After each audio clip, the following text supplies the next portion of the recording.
Bienaventurados los perfectos de camino, los que andan en la ley de Jehová. Bienaventurados los que guardan sus testimonios y con todo el corazón le buscan, pues no hacen iniquidad los que andan en sus caminos. Tú encargaste en que sean muy guardados tus mandamientos. Ojalá fuesen ordenados mis caminos para guardar tus estatutos. Entonces no sería yo avergonzado cuando atendiese a tus mandamientos. Te alabaré con rectitud de corazón cuando aprendiere tus justos juicios. Tus estatutos guardaré, no me dejes enteramente. Instituto Bíblico Camino de Luz al aire. Sean todos bienvenidos.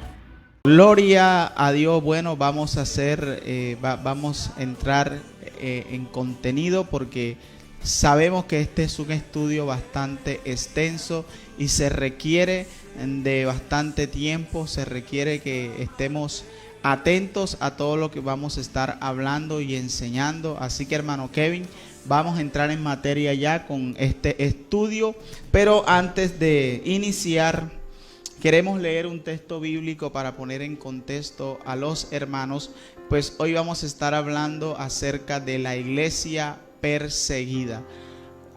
La semana anterior estuvimos hablando de la iglesia apostólica, ahora vamos a estar hablando de la iglesia perseguida, la siguiente generación que sucedió a los apóstoles, y queremos compartir en el libro de Apocalipsis capítulo 2 versículo 10. Vamos a estar leyendo, este es el texto que tenemos. Apocalipsis capítulo 2 versículo 10 es el mensaje a Esmirna, y dice la palabra en el versículo 10 del capítulo 2 de Apocalipsis: no temas en nada lo que vas a padecer. He aquí, el diablo echará a alguno de vosotros en la cárcel para que seáis probados, y tendréis tribulación por 10 días. Sé fiel hasta la muerte, y yo te daré la corona de vida. Gloria a Dios. Aquí claramente, amados hermanos, tenemos que durante el tiempo apostólico y seguidamente el periodo de la iglesia perseguida, vemos que las persecuciones, no obstante, no pararon de mostrarse en la iglesia, sino que la persecución se hizo más aguda a la siguiente generación. Así como el Señor le dice a los hermanos de la iglesia de Esmirna: sé fiel hasta la muerte, no temas en lo que vas a padecer. Podemos decir categóricamente que la iglesia y los mártires de la iglesia pudieron vencer, pudieron soportar los embates del enemigo, pudieron soportar todo esto que el imperio romano trajo a su vida, toda esta persecución severa que trajo, la iglesia pudo soportar. Entonces, amados hermanos, vamos a estar atentos. Les recordamos nuevamente que este estudio se llama Historia de la Iglesia. En ambientes o para definirlo teológicamente se llama eclesiología, la historia o el estudio de la historia de la iglesia. Así que lo voy a dejar con mi hermano Kevin, que tiene algo muy importante que decirle con relación a lo que es la iglesia perseguida, o como lo habías dicho, la iglesia patrística. Así es. Y bueno, antes de iniciar, para ubicarnos en el tiempo en que vamos a exponer todo lo que vamos a dar en esta clase y en la próxima acerca de la iglesia perseguida, así que quiero mostrarles, y ahora van a estar viendo en pantalla una imagen que habíamos mostrado en la clase anterior, y vamos a seguir mostrando a inicio de cada clase, ya que vamos a cubrir el periodo que está en el punto 2, que es la época de la iglesia perseguida, como ya lo hemos mencionado. Y esta comprende desde la muerte de Juan en el año 100 aproximadamente después de Cristo hasta el edicto de Milán o tolerancia. Entonces ese es el tiempo que del que vamos a estar hablando. Vamos a hablar acerca de los acontecimientos que ocurrieron en esa época. Y si usted puede analizar ahí en breve. Se va a dar cuenta de que son casi 213 años que vamos a hablar. Por eso es que hoy vamos a tomar 2 clases para hablar acerca de la iglesia perseguida, porque es bastante lo que vamos a estar hablando, a diferencia de la primera época, que eran aproximadamente 70 años. Entonces, estuvimos hablando en la clase anterior de que existieron a lo largo de la iglesia 10 grandes persecuciones.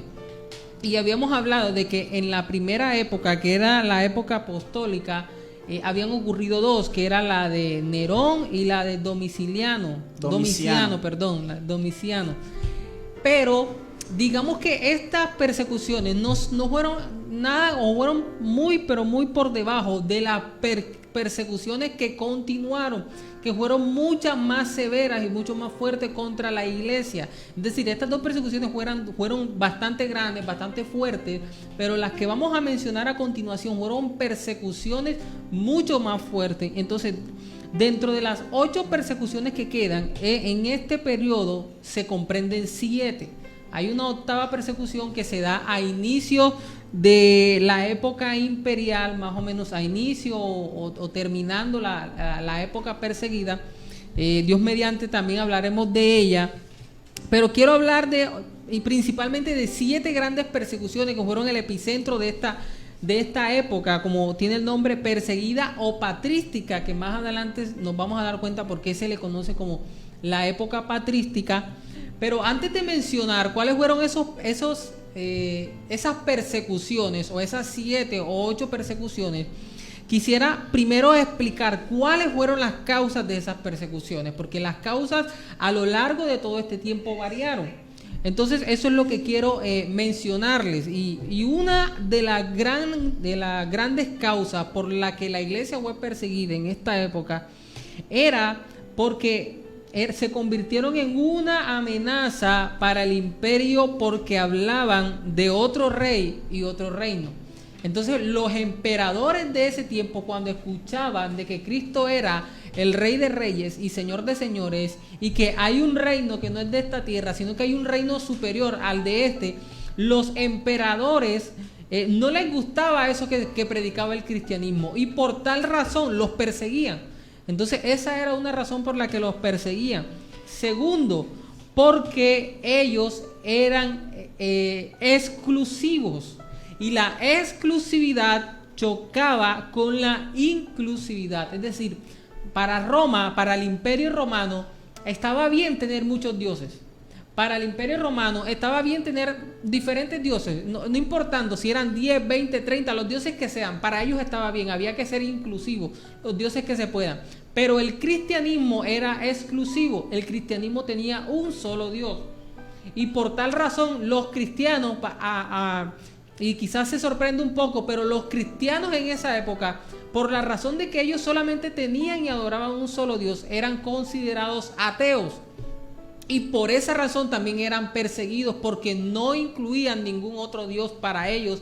Solamente existía un solo Dios, y a consecuencia de eso llegaba el martirio para sus vidas.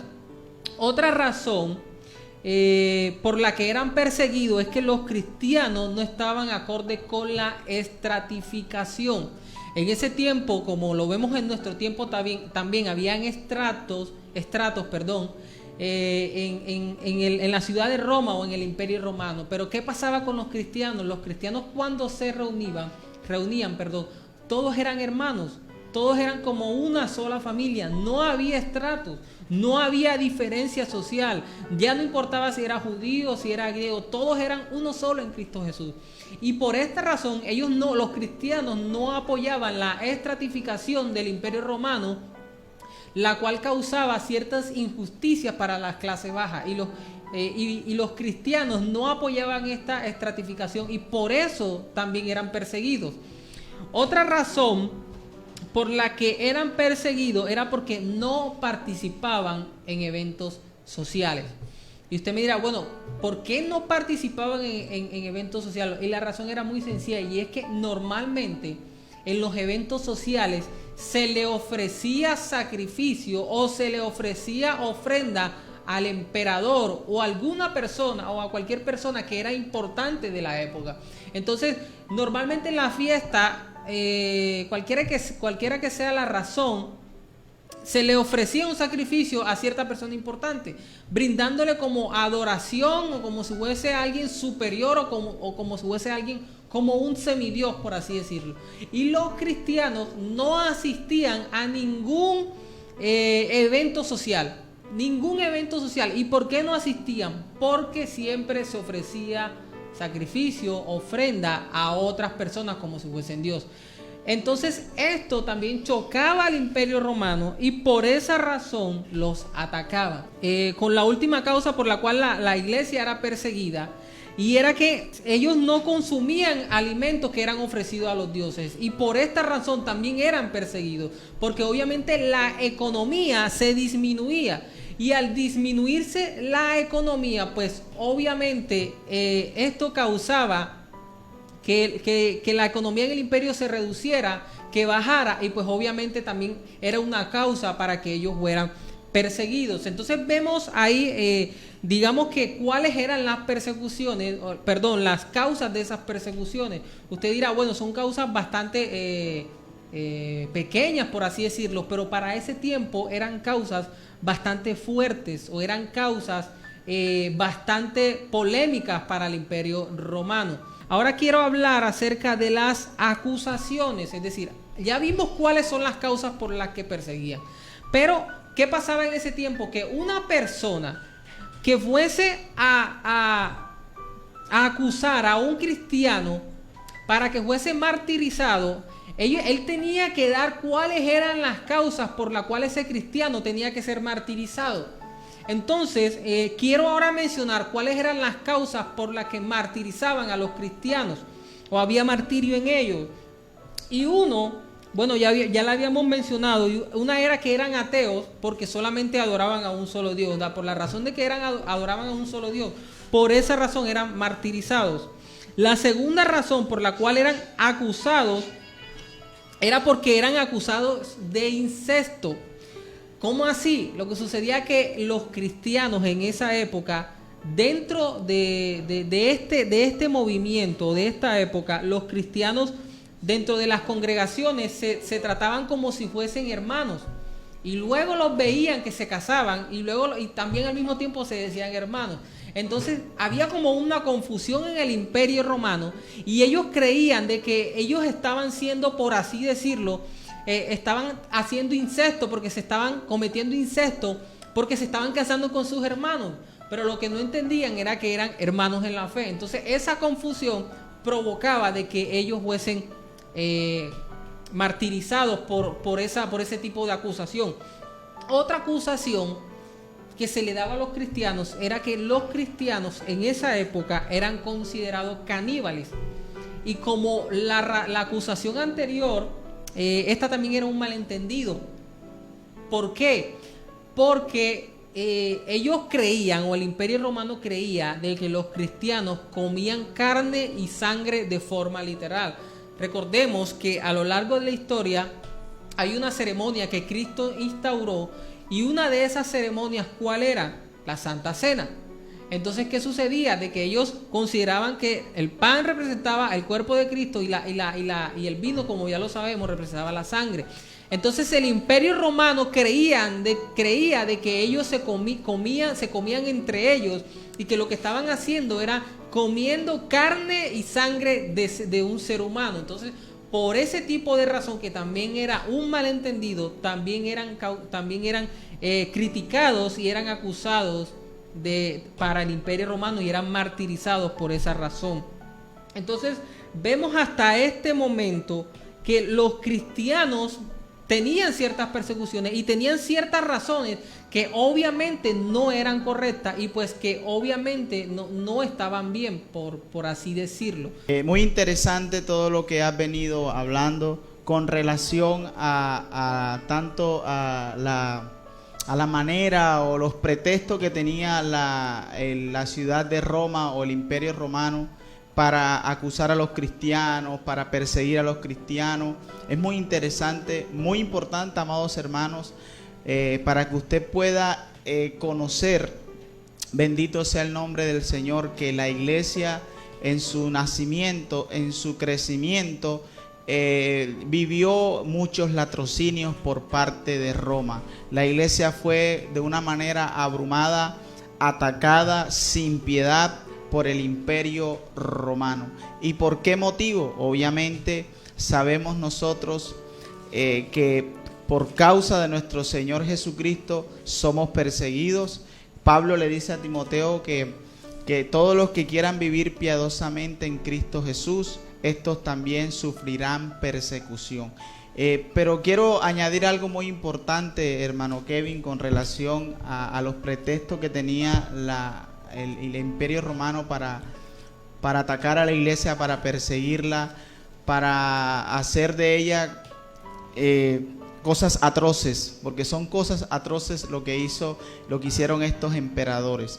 Y era que el cristianismo fue la única religión, por decirlo así, la única religión en el Estado romano que era absoluta. Su adoración y su moralidad era absoluta. Eran, como tú lo habías dicho, exclusivos. Los creyentes en su religión eran exclusivos. No había más Dios para ellos, no había más Señor. El Kyrios para ellos era Jesús, al único que debían adoración.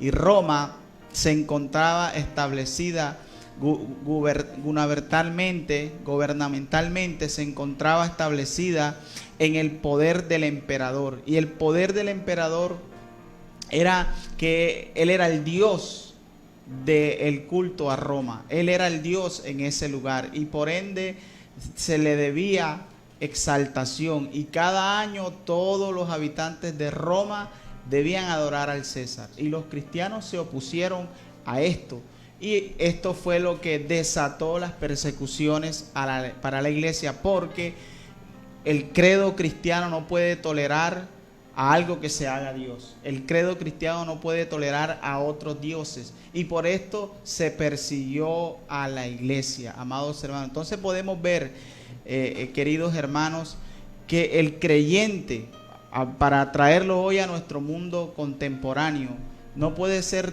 tolerable a lo que no parta de la fe cristiana. El cristianismo, el hombre de Dios, no puede tolerar las cosas paganas, las cosas que no son de Dios. Y por eso los cristianos fueron perseguidos. Por eso los cristianos fueron perseguidos, porque ellos adoraban al único y sabio y santo Dios. Así es. Y bueno, continuando con este tema, ahora vamos a hablar acerca como tal de las persecuciones. Habíamos dicho de que íbamos a hablar de 8 persecuciones. Y antes de pasar a la primera pausa, quisiera mencionar la tercera persecución, que fue bajo el emperador Trajano, aproximadamente en el año 108. Ahora, ¿qué es lo que queremos resaltar en estas persecuciones? Bueno, queremos resaltar algunos cristianos que fueron martirizados por esos emperadores para ver el ejemplo de ellos hacia nuestras vidas. Y en esta época del emperador Trajano y el emperador Adriano, que fueron, el emperador Adriano fue sucesor del emperador Trajano, pero ambos perseguían a los cristianos. Ahora, se dice de que la persecución de ellos, era una persecución un poco pasiva, pero pasiva no en el castigo, sino pasiva en el sentido de que ellos no los iban a buscar, sino que ellos esperaban que los vinieran a acusar para ellos después martirizarlos. Y digo que la de ellos era pasiva porque hubieron otras persecuciones que más adelante vamos a ver que sí los iban a buscar y los mataban. Entonces la del emperador Trajano no fue así. Y uno de los cristianos bastante reconocidos que fue martirizado en ese tiempo fue Ignacio de Antioquía. Era un obispo, en otras palabras se podría decir como un tipo de pastor para esa época, y él era seguidor o era un discípulo de Pedro, del apóstol Pedro o del discípulo Pedro, que ya todos conocemos en el Nuevo Testamento. Y hay algo interesante que cuenta la tradición de la iglesia, y quiero aquí hacer un paréntesis para explicar qué significa tradición.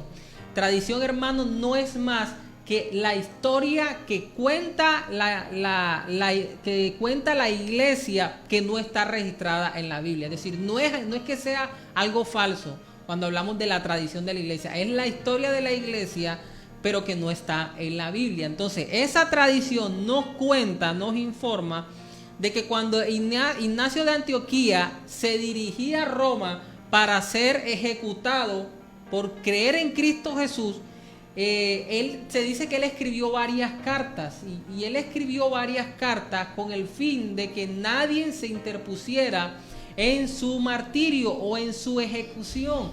Y además de eso, tal era el ardiente deseo que él tenía de padecer, que decía cada vez que oía rugir a los leones: soy el trigo de Cristo, voy a ser molido con los dientes de fieras salvajes para que pueda ser hallado pan duro. Y esto es algo interesante porque esto no solamente era de él. Muchos cristianos en ese tiempo anhelaban padecer por Cristo. Amén. Incluso habían cristianos que se ofrecían y decían: miren, yo soy cristiano, ejecútenme. Entonces vamos a ver más adelante algunas diferencias, algunas divisiones que no eran tan grandes en la iglesia, pero que sí fueron bastante, o es importante mencionarla para que usted lo tenga en cuenta. Pero habían cristianos que deseaban padecer por Cristo, que deseaban padecer y ser martirizados por la causa de Cristo. Y este hombre, Ignacio de Antioquía, fue un gran ejemplo por esta razón, porque a pesar de que iba a ser ejecutado, él estaba contento y alegre. ¿Por qué? Porque estaba padeciendo por la causa de Cristo. Entonces se dice de que en esa época luego lo sucedió el emperador Adriano, y se dice que muchos fueron crucificados en el monte Ararat, coronados de espinas, siendo traspasados con lanzas, en imitación de la pasión de Cristo. Se habla de un hombre llamado Eustaquio, que era un comandante del Imperio Romano, y este hombre era cristiano, y por su fe él no quiso participar en el sacrificio a un emperador, y por no querer participar en el sacrificio de un emperador fue también martirizado. Y lo sorprendente de esto es que él era un soldado romano bastante ejemplar, bastante conocido, bastante respetable, pero él, por padecer por Cristo, no le importó su estado, no le importó su estatus, y decidió dejarse ejecutar por causa de Cristo. Y no solamente él fue martirizado, sino también toda su familia. Entonces vemos en esta tercera persecución algunos de los personajes ejemplo para nosotros, por la cual tenemos que seguir. ¿En qué sentido? En el sentido de nosotros padecer por Cristo, o más bien ser ejemplo y no avergonzarnos por este evangelio tan grande que nos ha sido entregado. Ellos tenían por sentado, hermano Kevin, que ser un testigo fiel no era lo mismo. Cuando hablamos de ser testigo o ser un fiel seguidor de Cristo a nuestro mundo hoy, era totalmente diferente de cómo se concebía en el primer y en el segundo siglo. Para un cristiano, ser fiel o ser un testigo era ser un mártir. Y tiene relación la palabra testigo en el griego, porque la palabra testigo en el griego del koiné quiere decir martus. De ahí viene y proviene la palabra mártir. Entonces, para el creyente del segundo siglo, ser martirizado por causa de Cristo era un honor grande y tremendo. Entonces, todos estos hombres que tú has venido hablando, como Ignacio de Alejandría, y todos ellos, era un privilegio para ellos. Por eso ellos iban al circo adorando y glorificando a Dios. Amén. Por eso eran quemados adorando y glorificando a Dios. Por eso, mientras que eran crucificados, alababan y glorificaban el nombre del Señor. Entonces, amados hermanos, es muy importante que nosotros como creyentes hoy nosotros podamos padecer. Si es la voluntad de Dios, si padecemos con Cristo, debe haber un gozo tremendo, porque es un privilegio para Pablo, para Pedro, para todos los apóstoles. Era un privilegio padecer por causa de Cristo. Así que la iglesia perseguida, aunque Roma cometió muchos latrocinios, aunque Roma cometió muchas brutalidades y bacanales contra los cristianos, no obstante el cristiano se mantuvo fiel en su fe. Amén. Tenemos acá, hermano Kevin, a la cuarta persecución bajo Marco Aurelio. Estamos hablando en el año 162 de nuestra era. Dice que en este periodo las crueldades ejecutadas en esta persecución fueron de tal calibre que muchos de los espectadores se estremecían de honor al verlas y quedaban atónitos ante el valor de los sufrientes. Esta gente, estos romanos, por decirlo así, no tenían corazón. Sevicia, es que se llama esta palabra, cuando mataban a los cristianos, era un gozo para ellos ver cómo salpicaba la sangre de los creyentes. Era un gozo para ellos ver cómo a los cristianos los ejecutaban, cómo los laceraban, cómo les cortaban la cabeza, los decapitaban, los mutilaban. Eso en el circo era una orgía total. Bendito sea el nombre del Señor. Ahí los echaban a los leones, les prendían fuego en hogueras. Los cristianos ardían en Roma. Era algo tremendo, pero ellos mantuvieron la fe. Podemos decir también que dice acá: algunos de los mártires eran obligados a pasar con sus pies ya heridos sobre espinas, clavos. Otros eran azotados hasta que quedaban a la vista sus tendones y venas, y después de haber sufrido los más atroces tormentos que pudieran inventarse, eran destruidos por las muertes más temibles. Germánico, un hombre joven pero verdadero cristiano, siendo entregado a las fieras a causa de su fe, se condujo con un valor tan asombroso que varios paganos se convirtieron a aquella fe que inspiraba a estas atrocidades que hacían con este joven. Entonces podemos ver aquí, hermano Kevin, sociológicamente, que la iglesia, aleluya, le tocó lidiar con todas estas persecuciones.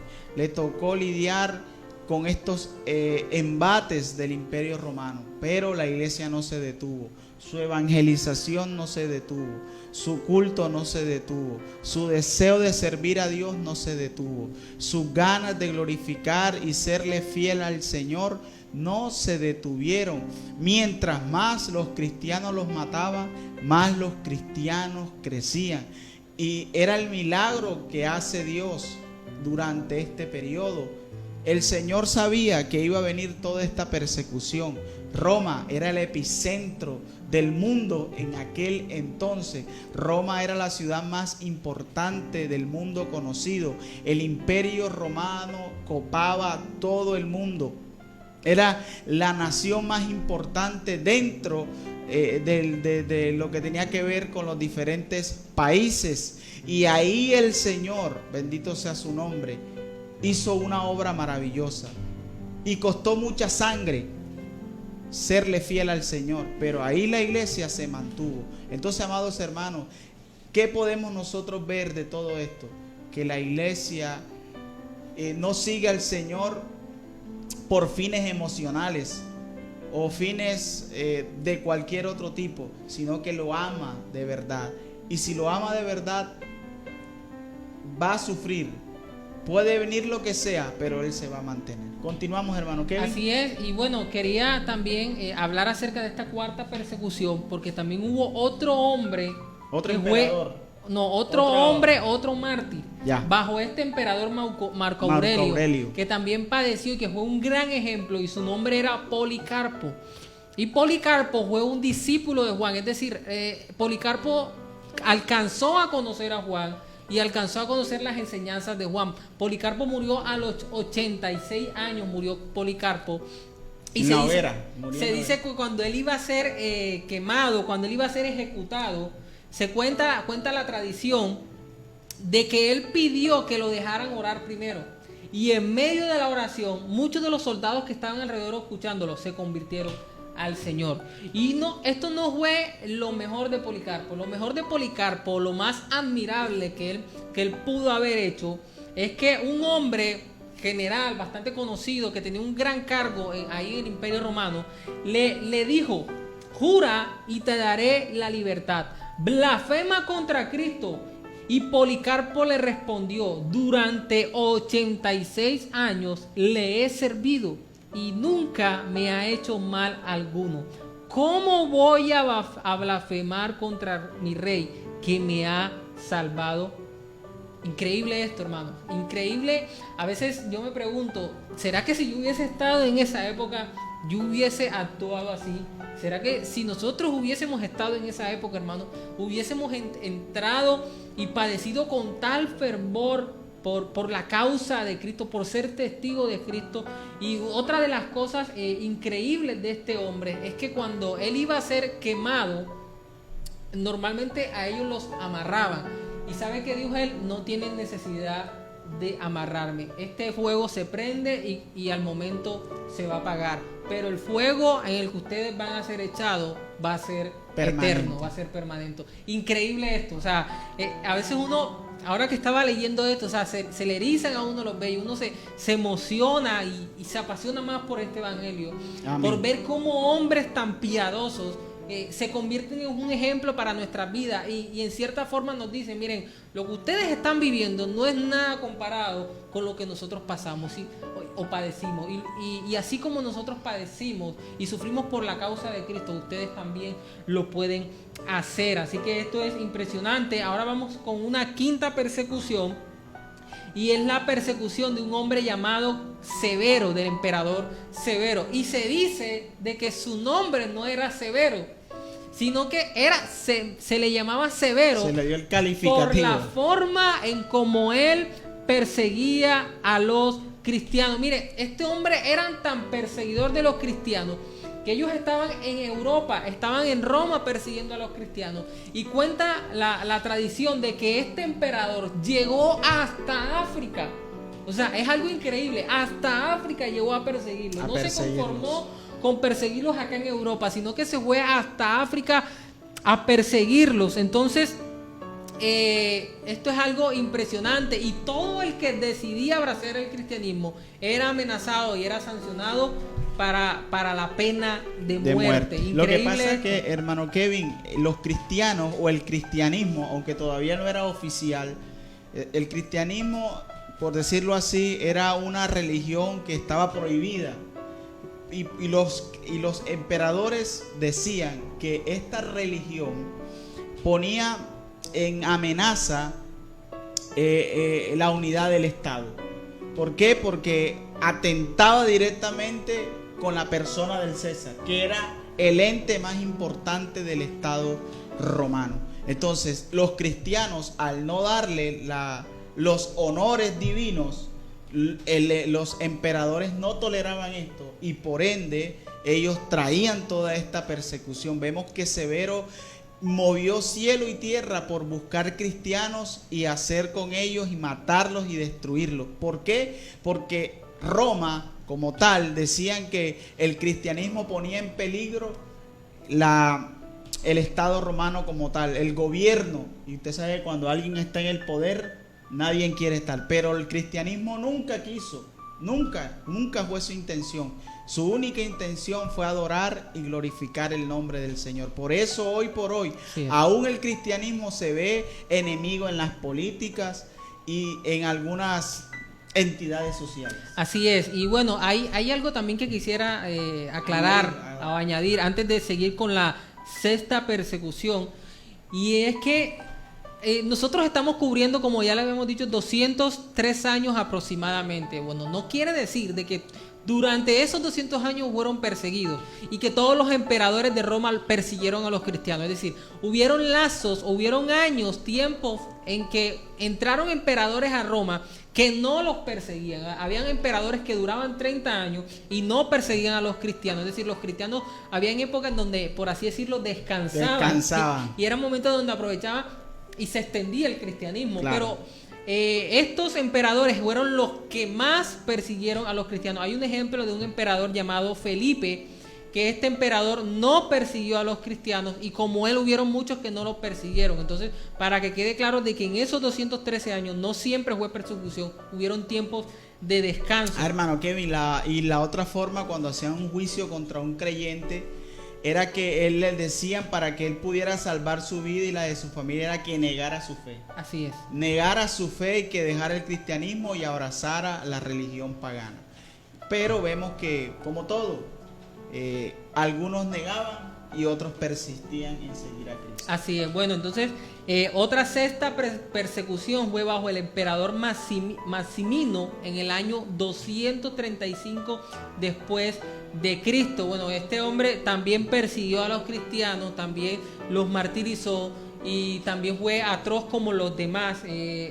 Entonces continuamos al leer morir lo sucedió Felipe, y Felipe pues obviamente él no hizo persecución a los cristianos. Digamos que la persecución de este hombre no fue tan extendida ni fue tan larga, hablando de años. La séptima persecución de la que queremos hablarle fue la persecución de Decio, que fue en el año 249, fue el año en que él empezó a gobernar en el Imperio Romano, y él también continuó con una sexta persecución, y esta estuvo ocasionada en parte por el aborrecimiento que tenía contra su predecesor Felipe. Es decir, como Felipe no persiguió, él dijo, bueno, ahora yo voy a perseguir a los cristianos, que era considerado cristiano. Un emperador, se dice pues que era considerado cristiano, y tuvo lugar en parte por sus celos ante el asombroso avance del cristianismo, porque los templos paganos comenzaban a ser abandonados y las iglesias estaban llenas. Entonces este hombre, un acto de envidia, como Felipe no los perseguía, los cristianos crecían, entonces este hombre dijo, bueno, ahora yo los voy a perseguir, porque por culpa de Felipe, obviamente estamos hablando humanamente, pero sabemos que soberanamente, por el favor y gracia del Señor, los cristianos estaban volviendo a crecer, y este hombre los empezó a perseguir. También se dice que los cristianos, y es aquí donde se empiezan a ver algunas divisiones, que más adelante, me va a tener un poco de paciencia, más adelante vamos a hablar cuáles eran esas diferencias que habían ya en la iglesia, porque esto también nos va a enseñar algo, y es que a lo largo del tiempo también hubieron fracciones y tiempos en la iglesia donde también habían divisiones, como siempre la ha habido. Sí, señor. Así es. Otra de las cosas que no podemos pasar por alto, hermano Kevin, miren, no solamente fue el Imperio Romano y el emperador en este caso que llevaban a cabo todas estas persecuciones, sino que también la sociedad pagana, hermano Kevin, también estuvo opuesta al cristianismo.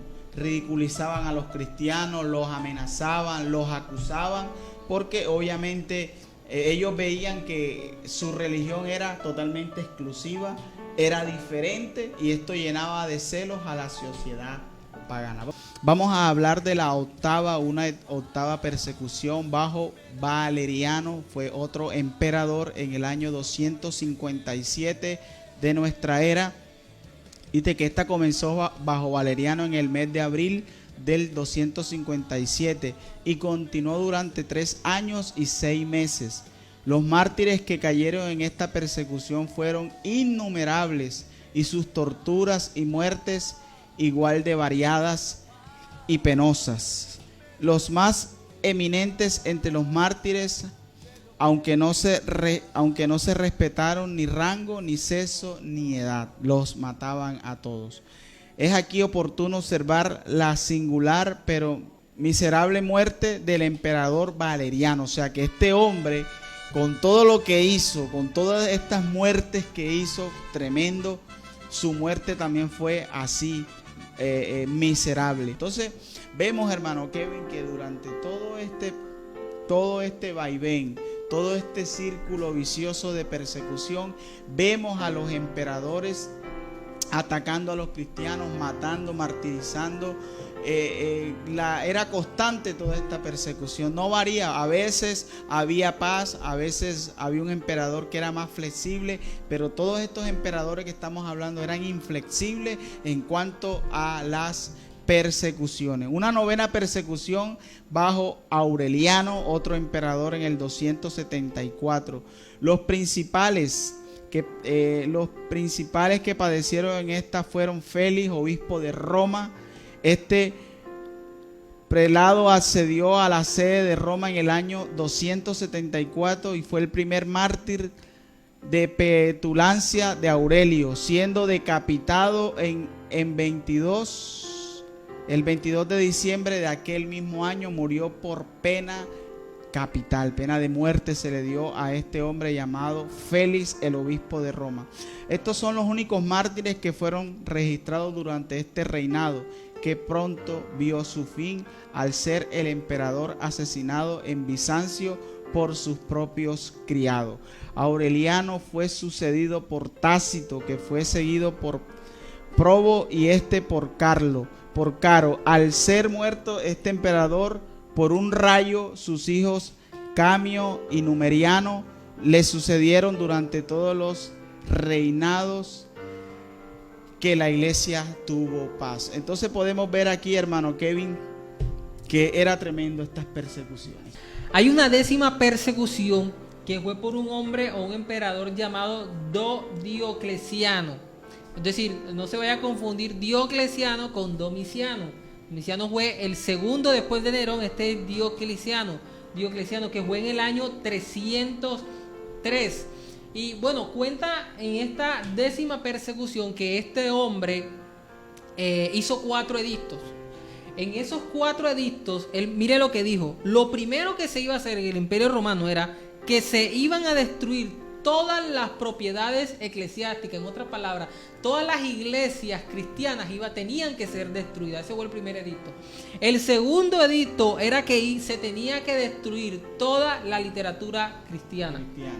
Y el tercer edicto, o otro edicto que es el tercero, se dice de que tenían que despedir a las autoridades cristianas del gobierno. Es decir, si en el gobierno había alguien cristiano, solamente por ser cristiano tenía que salir del gobierno. No quería cristianos por ningún lado. Y lo cuarto era que todo cristiano iba a perder su ciudadanía. Ahora, hay algo interesante con este hombre, y es que su esposa y su hija eran cristianas. O sea, esto es tremendo. Firma 4 edictos para acabar con los cristianos, pero su esposa y su hija era cristiana, y pues obviamente estos edictos no aplicaban para su esposa y su hija, pero sí para el resto de cristianos. Entonces vemos cómo los perseguían, cómo en temas políticos, en temas sociales también eran perseguidos, civiles, todo. En temas civiles también eran también atacados de forma cruel y de forma fuerte. Pero ahora, ya nosotros le hablamos de las 10 persecuciones más conocidas en esta época, en la época de la iglesia perseguida.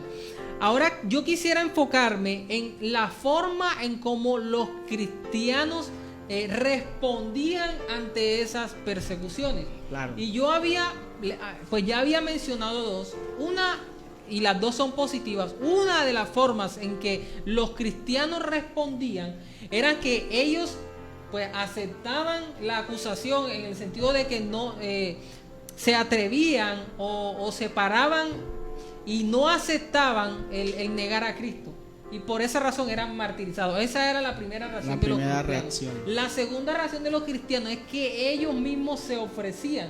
O sea, habían cristianos que ellos iban y se ofrecían para que fueran martirizados, porque querían ser testigos de Cristo, porque era un privilegio. Habían otros que lo que hacían era de que falsificaban los documentos. Es decir, llegaban ante un cristiano y le decían, tú confiesas ante el Imperio Romano, ante los romanos, de que Cristo no es el Dios, de que Cristo no es el Rey de Reyes y Señor de Señores.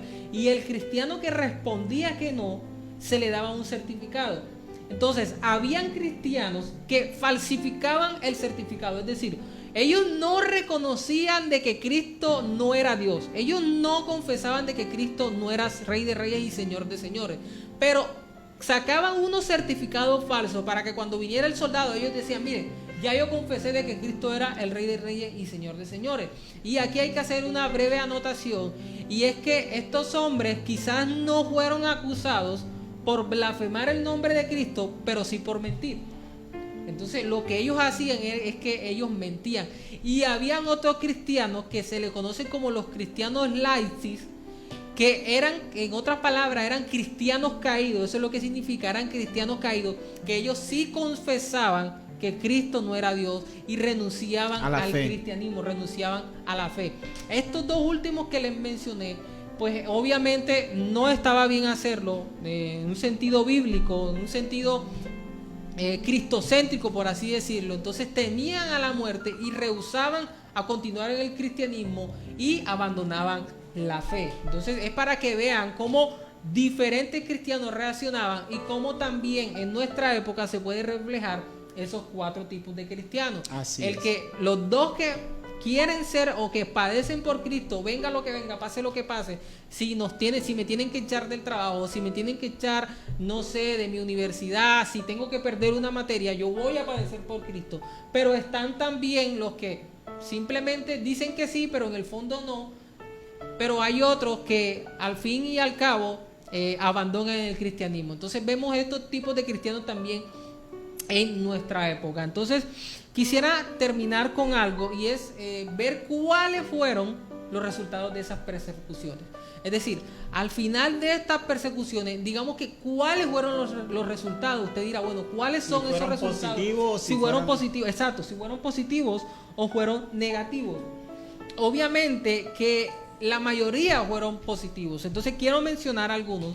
Y el primer resultado positivo fue que la iglesia fue purificada. Amén.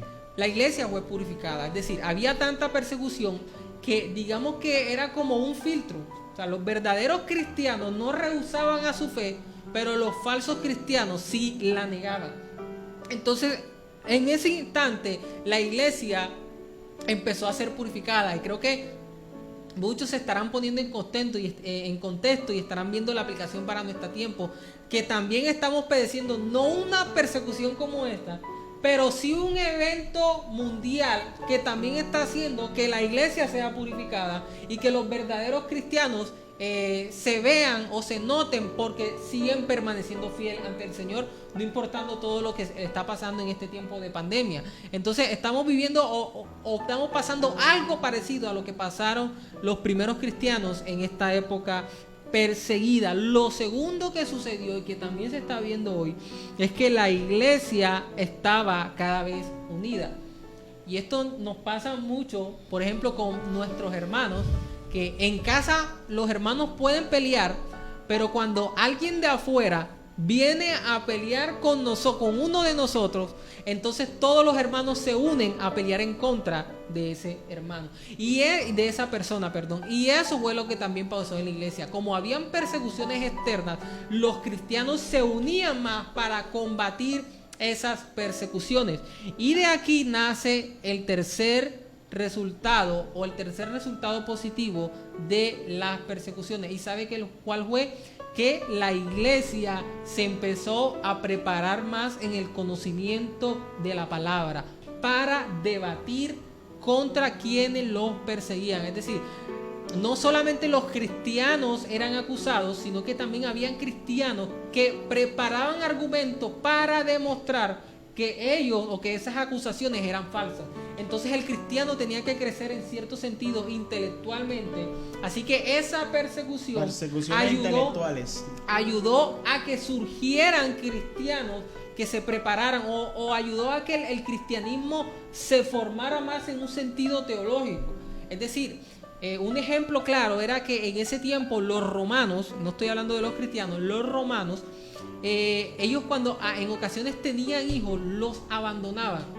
Y los cristianos, preparando argumentos sobre eso, ellos decían, miren, ustedes los abandonan, pero nosotros no abandonamos a nuestros hijos, nosotros los criamos de la forma correcta. Entonces eran argumentos que ellos creaban en contra de las acusaciones que recibían de falsas herejías y de falsas testimonios hacia ellos.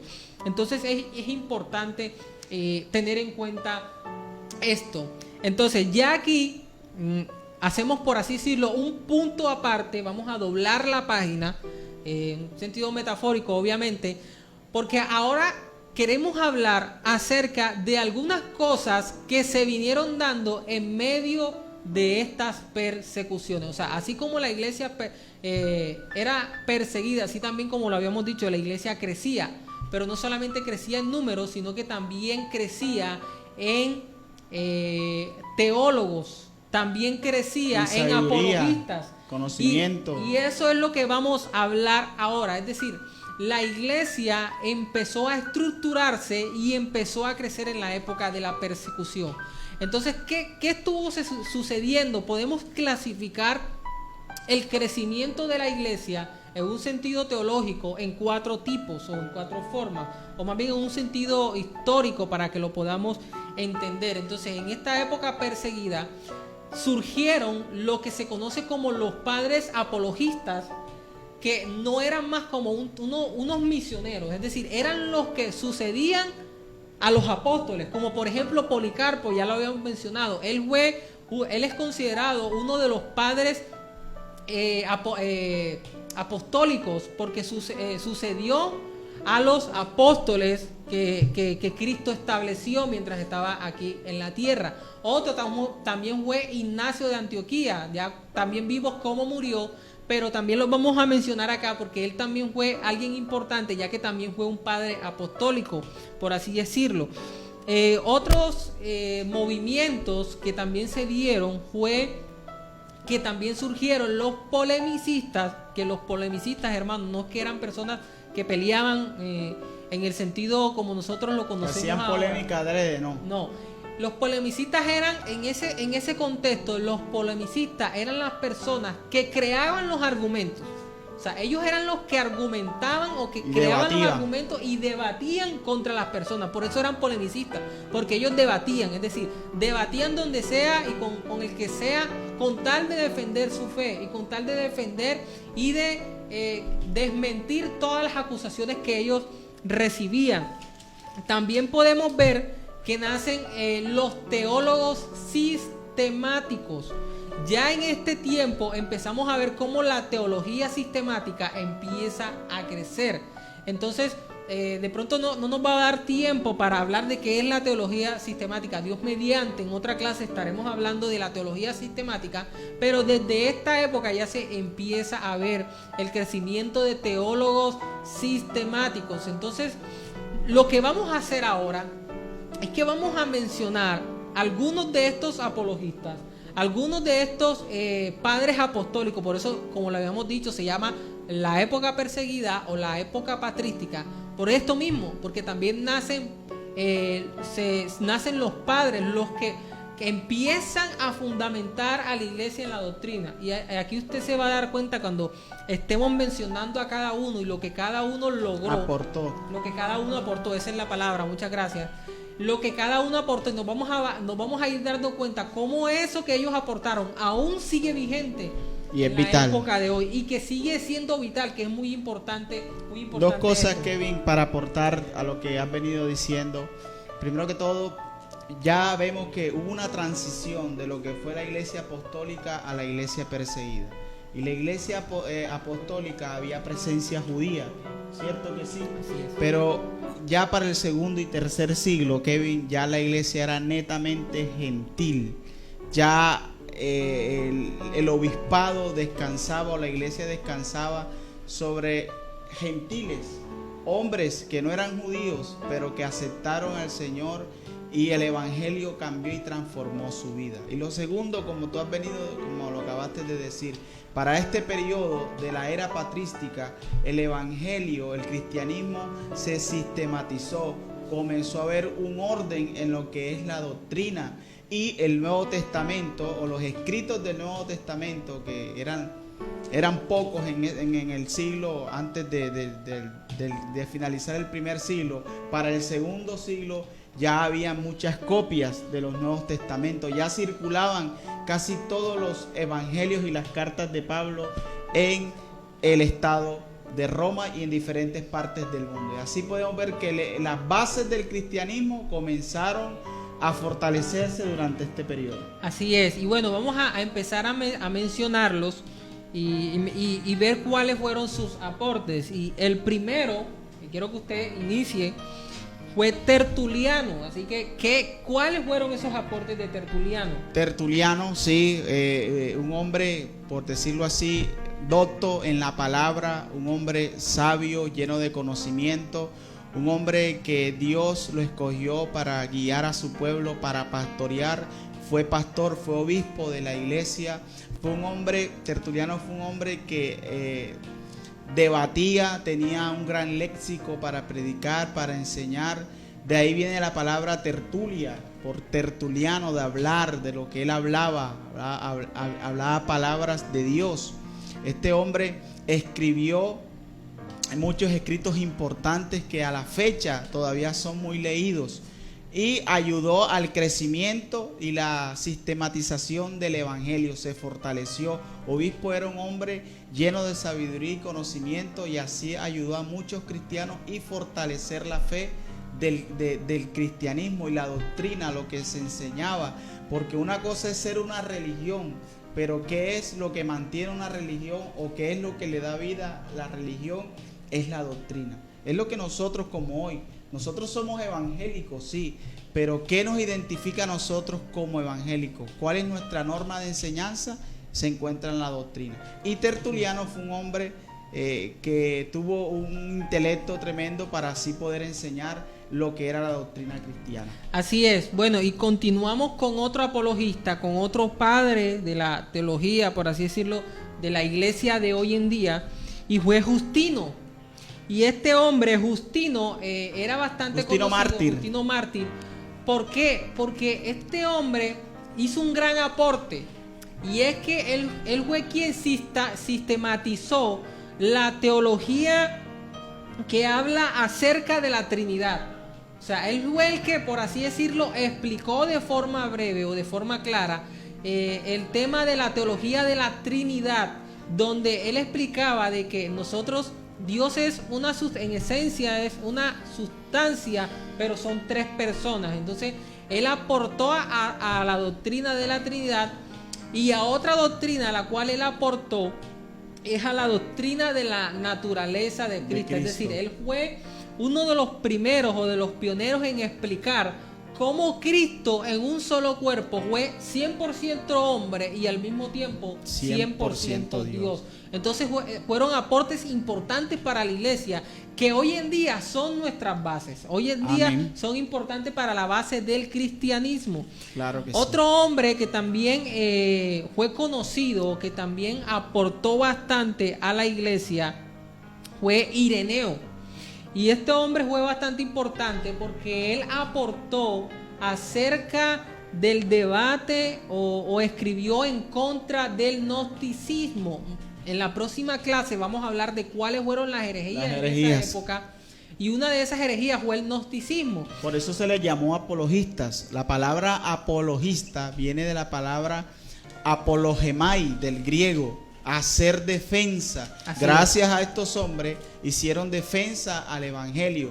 Si ellos no hubiesen hecho defensa, hermano Kevin, el cristianismo fuera una religión que se le consideraba un sincretismo, mezclada a diferentes religiones. Pero estos hombres se pararon en la brecha, por decirlo así, y no permitieron que el cristianismo fuera permeado por filosofías y paganismo. Así es. Otro hombre, también su nombre es Hipólito. Fue discípulo de Ireneo, el que ya mencionamos anteriormente, y se opuso a los obispos de Roma y se le conoce como el primer antipapa. Estaba en contra de la sucesión apostólica. Claro. Entonces ahí vemos cómo estos hombres empezaron a surgir, cómo Dios iba guardando su remanente en medio de ya se podría decir que iba más adelante a empezar el declive de la iglesia, que ya más adelante lo estaremos hablando. Pero ya desde este momento ya empezaron Dios a preservar a hombres en contra de muchas de las herejías que se iban a venir más adelante, como fue Hipólito. Otro hombre fue Cipriano, que fue un obispo de Cartago, que queda al norte de África. Y fue muy próspero. Pero lo bonito de este hombre, o lo hermoso de este hombre, que este hombre era bendecido, tenía bastantes bienes.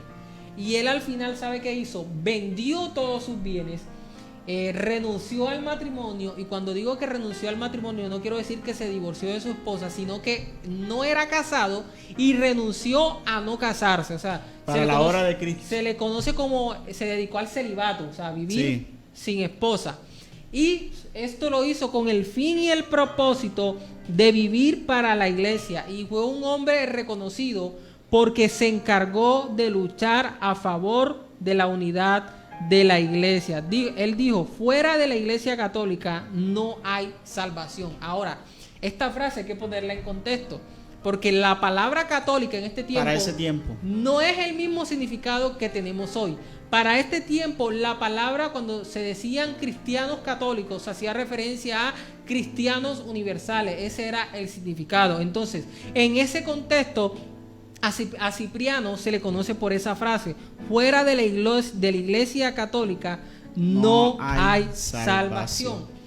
Otro hombre que también fue un padre de la iglesia de la iglesia perseguida fue un hombre llamado Clemente I, Clemente de Alejandría.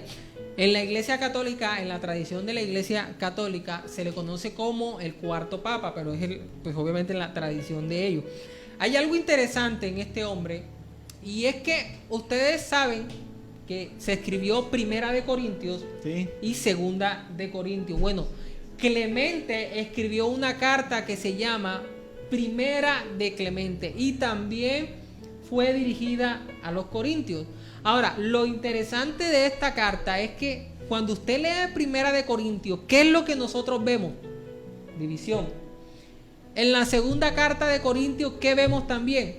División. Y en la carta de Clemente a los hermanos de Corinto, que obviamente no es un libro del canon bíblico, con la misma autoridad. Con la misma autoridad, esa es la palabra. Él también habla acerca de la división. O sea, podemos ver cómo la iglesia de Corinto siguió teniendo divisiones, o permaneció en algunas divisiones de las que Pablo ya les había hablado. Pues obviamente es una noticia triste, obviamente. Cabe aclarar también, hermanos, de que como les había dicho antes, habían varias divisiones, es decir, la iglesia estaba bastante dividida hasta este momento, y quiero hacer un paréntesis para luego seguir hablando de algunos padres de la iglesia, de otros padres de la iglesia, así es.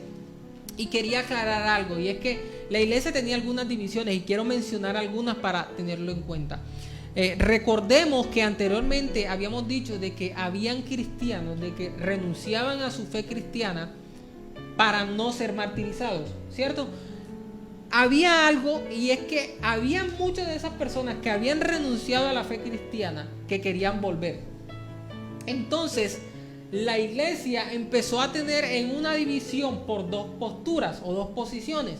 Habían unos hermanos que sí los aceptaban y sí decían, bueno, ellos pueden volver otra vez al cristianismo.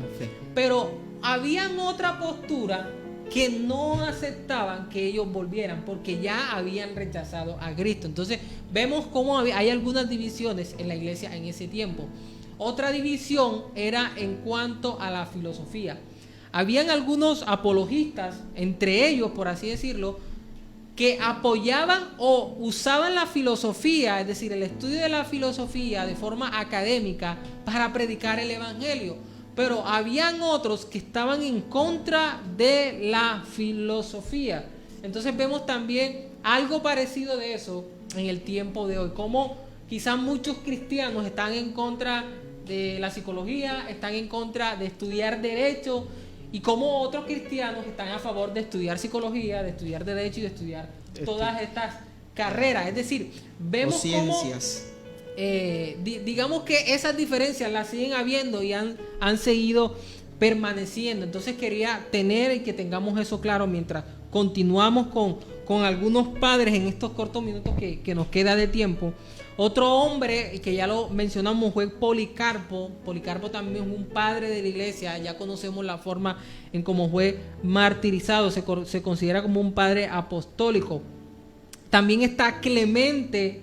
Este es Clemente de Alejandría. El Clemente anterior era Clemente I, el que había escrito la carta a los Corintios. Clemente de Alejandría, él sí interactuó con la filosofía, a diferencia de Tertuliano, que no lo hacía. Pero él se enfatizó en la salvación por medio del conocimiento e inventó la idea del purgatorio y promovió la interpretación alegórica. Es decir, este Clemente de Alejandría fue uno de esos apologistas que empezó a desviarse o empezó a desviar la teología cristiana que hoy conocemos. Entonces, otro padre también de la iglesia fue Ignacio de Antioquía. Y él fue también conocido como un padre apostólico porque él también escribió sobre el gnosticismo. Aclarar ahí, Kevin, que el gnosticismo del primer y segundo siglo no es el mismo gnosticismo que se practica hoy de cuerpo ancestral. Es totalmente diferente. Así es. Y bueno, a Ignacio de Antioquía también escribió, y ya con esto terminamos, también escribió sobre el docetismo. También escribió sobre el docetismo, que ya cuando estemos hablando de las herejías vamos a explicar cada uno su significado o el significado de cada uno de ellas. Gloria a Dios, de verdad que por eso vemos que no podemos perder mucho tiempo porque es muy extenso. La historia de la iglesia abarca muchas cosas importantes en los anales de la historia y por eso queremos resumir, pero que cada detalle usted lo pueda anotar.